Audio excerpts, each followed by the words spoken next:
বেশি কথা না কয়ে তুই হুন্ডাটা বাই করার ব্যবস্থা কর। স্যার হুন্ডায় তেল নাই। তেল নাই মানে?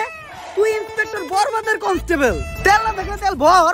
ঠিক আছে স্যার, 200 টাকা দেন, তেল ভরুম। আইটাই দামু, কারণ ডাক্তার কইছে আটা স্বাস্থ্যের লিগে ভালো।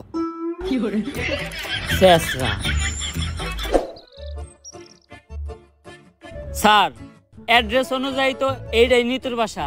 এই নিতু, নিতু বাসায় আছে নাকি গো?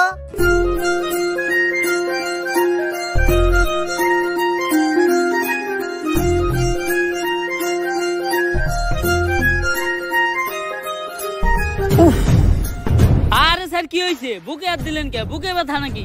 আরে না দিল্লু, ওর নাম নিতু, ওরে দেখে তৈরি হয়েছে আমার মনে প্রেমের সেতু। স্যার আমরা এনে কেসের ইনভেস্টিগেশন করবার আইছি, সব জায়গায় অন্তত নিজে আসল চরিত্রটা তুইলা ধরেন না। তোর কি আমার চরিত্র এতটাই খারাপ মনে হয়? হ্যাঁ গাইস, যদি ভিডিওটা ভালো লাগে ভিডিওটা লাইক কমেন্ট শেয়ার সাবস্ক্রাইব করে দাও। আর গাইস এই ভিডিওর কোন পার্টটা সবচেয়ে বেশি ভালো লাগছে ওটাও কমেন্টে জানাও। আর তোমরা কি এই ভিডিওর নেক্সট পার্ট চাও নাকি এটাও কমেন্টে জানাও। আর গাইস এবার তোমাদের জন্য আমি একটা চ্যালেঞ্জ দিতেছি, যদি এই ভিডিওতে 15,000 কমেন্ট তোমরা কইরে দিতে পারো তাহলে আমি আমার নেক্সট ভিডিও বানাবো